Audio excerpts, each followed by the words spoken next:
All right, y'all. Y'all been asking for it. I don't know why. I don't know what's special about this damn car.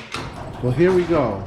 My new time attack, seat time, trash compactor, automobile. There we go. This is what y'all wanted to see. Boom. I know it ain't much. It's just a little EG hatch. It looked like shit. But so far what I've done to it, I put on the MPC parts they sent me. Thank you, MPC. I got some max speed and rod coilovers on here to try out.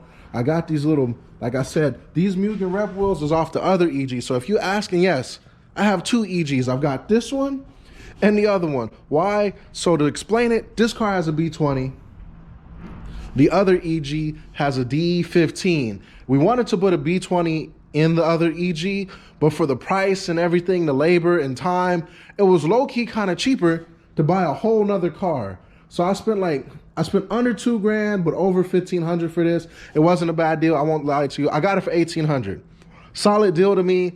Trying to find all the parts and everything to do it probably was easy, but to save some time, it took me less than 10 minutes to get this car after driving it, so I copped it. So I did put, like I said, max speed and rod coilovers to try them out.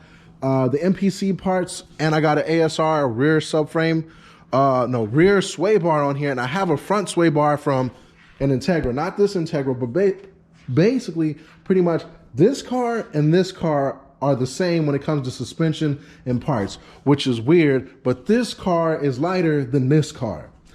And I like this car much better than this car. This isn't my car. This is Gilbert's car, but this is like the pinnacle B20 VTEC built, all that, non-turbo, power steering.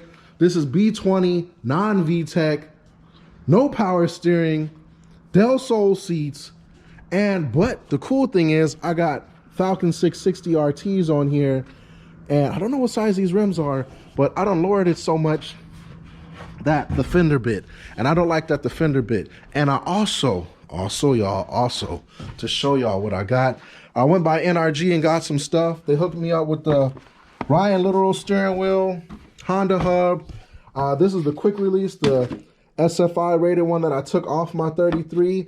And the cool thing is my boy and Matt and I went and got some bolts to go into here, because what happens is that I have a bad tendency of putting on the hardware on these, and then you know what happens? I strip the Allen keys because I give it too many hugga chuggas. So with the actual bolts with the head, I can go in there and like I can low-key torque it down. So what we're going to do is tonight, just put the steering wheel on, really, steering wheel and quick release and hub. This horn button on here doesn't work at all. The dome light works, which I appreciate. The other one doesn't. No horn button, no horn. Hopefully no, it's already loose. So we're gonna get a torque bit and take some time to do that. It's just me. So you're probably wondering, why did I choose to do this at night? There's literally nobody here. Jimmy's not awake. Saul's machine isn't on, and Casper's not gonna run up on me and ask me to borrow anything. So I just wanna get to working on my car, y'all. Y'all know how it feels. It's time to get to work. All right, so I got the lights on. It's cold as hell. So I'm gonna show you kind of how to do this. If you've never done this before, what you want to do is drive back and forth. That way you know your steering wheel is centered. All right, so this uses a torque bit. This is a T30, I want to say. Let me triple check before I put this in. Yeah, I want to say this one's a T30. And you got to remove these. There's two bolts on each side. This horn button should come off. You really are supposed to disconnect the battery before you do this, but I don't even think this is connected. I shouldn't probably risk it, but I am. If it blows up, oh well. And you take that off, put the hub on. The hub has like a guide on it to let you know what's center. Put the quick release on, then the steering wheel. It's real easy. And by the way, what you're going to use is a 19, and I got the Hugga Chugga Express.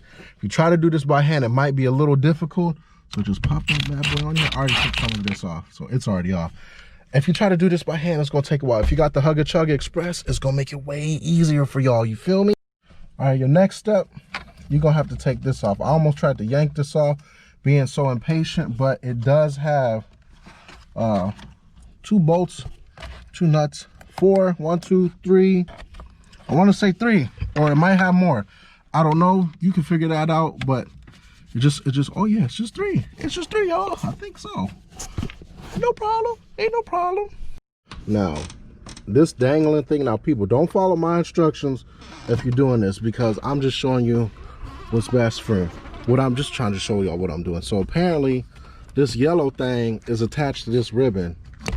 It is. So I got to figure out how I'm gonna get this out, because my hands are kind of humongous. We gonna figure this out, and then we can put the hub on and we done. And then I gotta raise the car up. So much fun tonight. So much fun tonight. Now I know this ain't the proper way, but I low-key just yanked that out the connector. It's kind of dusty in here, but we ain't worried about the dust. It's everything that I need to get is off. Everything is off. Hubs going on, then quick releases going on, y'all. So I was low-key gonna leave all this plastic trim off, right? But I don't like having my shit extra janky. If I'm gonna have interior, I'm gonna have interior, y'all. There we go. So that can look good, you know, just to be a pimp. Brush the skirt off your shoulders. It's even bolted in there, y'all. It's even bolted in there. I did it the right way. I'm trying to do it the right way. Matt would be proud of me, low-key, I think. Low-key, I think. So y'all, hold on, bear with me. This is what I was talking about. See on here, it's got like a little pin. Not a pin, but a dot. It lets you know. That's for like most normal steering wheels and stuff, for hubs. Usually what the way it works is the logo lines up where it's supposed to go. Like that. Low key. Low key. Ooh, got a cramp in my foot. So we gonna put this on. Hug it, chug it down. And then see y'all. Alright, y'all. So I'm tightening this. Remember, star pattern, y'all. Star pattern so it can go in evenly. I'm really working on this car, y'all. I enjoy this. It's like one of those things. It's therapeutic, you know. You got a long day. You're going through something. Sometimes what I used to do, long day, and I was frustrated when I was a kid, low-key, I just go in the kitchen, start cleaning it. Because, you know, I don't know why. Something about cleaning the kitchen. It'd be so greasy. I clean the stove for my grandma. There you go, on. Not too many, not too tight, remember. Not too tight on these. We don't want to. Usually you do this with the Allen key, so this already good enough. Now the next step, the piece de la resistance, and I low-key want to clean this grease. You can see how greasy it is. I don't like that because sometimes it gets on my pants, and I ain't feeling that at all, y'all. That's a no bueno for me. Now I got the NRG steering wheel on. Ryan Little 32 of 100. Man's names on it. This is just the part I love the best, right, y'all? So we put this on. This is what everybody want to hear. That lets you know it's on here.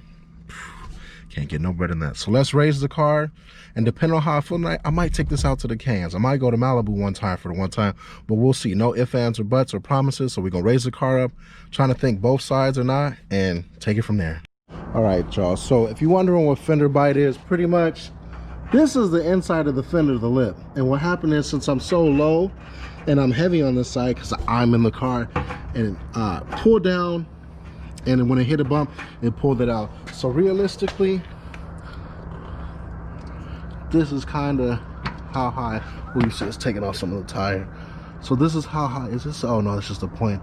This is how high I want the car. Right now, it's that low. So I gotta come up that much. So to fix this, probably hit it with a torch and try to at least put it back in, because this whole thing is pulled out. We need to, I don't want it that high. It's a little too high. So like right there. If I get it right there, I know it's not flush or whatever, but it's about function. The back, let me show you how the back look, because the back don't have fender lips on it. It's just like some normalness. It needs to, you see, it kind of needs to look like that all around, because I'm gonna eventually put some wider tires and the wider rims on here so it'll fill it out. This is gonna be fun. Another late night project with your boy.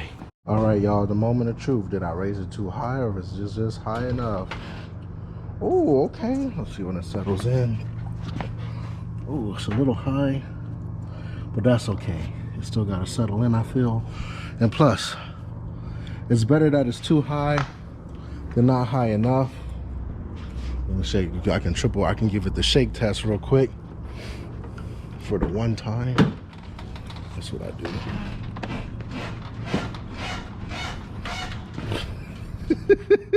Ignore me, y'all, but pretty much It went down a little bit after I done did that little apparatus moving over. But it's decent now. It's decent, so I can always lower it just a little bit, but until I can roll the fenders, this is where it's gonna stay at. That way I can drive it around now. It's mobbable, you feel me? Especially with my big ass getting here. So let's just do the other side a little bit and then we'll see. And like that, an hour later, car's raised up. Look at that. Yeah, it's a little bit high, but you gotta remember, this front wheel drive, engine's in the front. We're gonna do the same thing for this side. See if it went down just a little bit. Just a little bit. But I kind of like it like this. This height's kind of low-key, kind of good. Maybe like a little, if the fenders were rolled, just a little bit lower. But for now, it looks good. It looks good. So got cleaned up the car just a little inside. I'm gonna give y'all a little interior peek real quick. Inside, not too bad. Got the wheel on. I'm gonna see what, I don't know what I'm gonna do about the center console. These Del Sol seats I like because they sit a little low. Back seats, let me go to the other side so y'all can see. I can push that seat forward. And I gotta change the ECU low-key. I'll show y'all why. But back seats, I really don't know. I probably might take them out. I don't have a real need for them. There's no back seat belt on that side, so really this is a two-door car. Kind of want to take the back seat out, maybe get a harness bar and change the seats out depending on how it feels, because if I'm moving around a lot, I might put my old Brids in here with some low rails and see how it feels. Remember, this isn't my daily, but it's a car that I can daily. And with this car being so low, I mean, low is in the sense it's like low, not as like as a Prius or the Skyline where it's a little bit higher. So now, I think we should take this on a test drive in the canyon somewhere. We'll see. I'm gonna clean the dashboard off, try to clean the window up a little bit, then we're gonna head out, y'all. So give me a little bit. Put the steering wheel on straight. Let's go. All right, it is freaking 3 in the morning.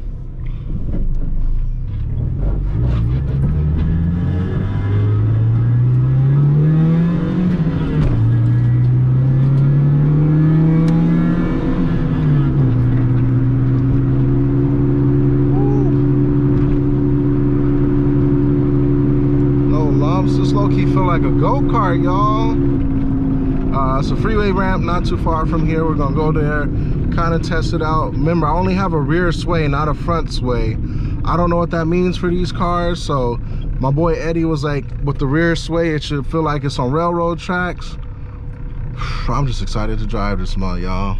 The squeak isn't as bad. When I replaced the coilovers, it used to squeak really bad in the back, and I don't know why it would do that. From what I was hearing, Gilbert, Eddie, all my Honda boys was telling me that the trailing arm bushings are bad, but I want to change the rear, what is that, the drum brakes, the disc brakes off the Integra. This one already has the GSR front brakes, which is cool. That means I got a lot of stopping power, so all I really need to do is pads and rotors in the front to get those trailing arms either from the junkyard or offer up. Put those bad boys on. I want to get new bushings for the whole car, because that way it can fill up to date, and then take it from there.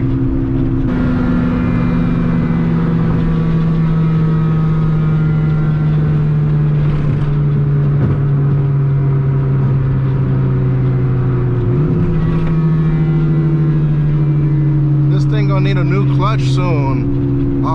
So this truck is pretty much turning where I want it to turn. That's gonna kill the whole little experience of this thing. It's all good. Maybe it's a sign, you know. Maybe, you know, the Shinsuke Nakamura's, and this literally was like the cool little turn, little 25.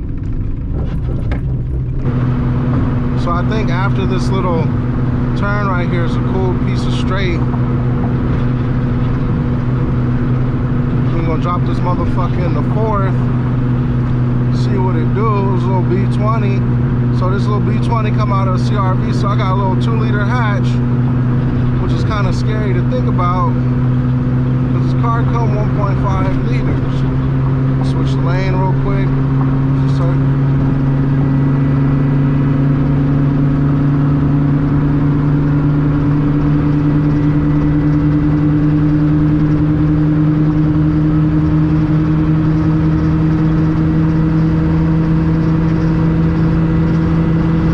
This car gonna hit 120.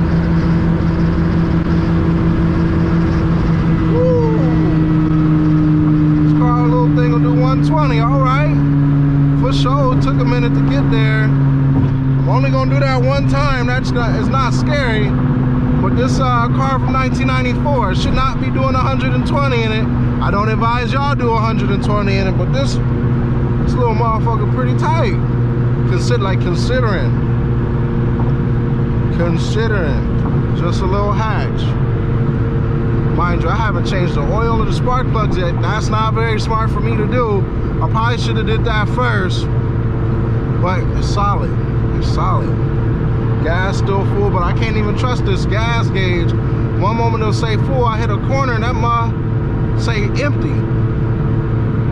But I hit the $120. Next thing, that's what I wanted to see if it'll do 120. That's checked off the list.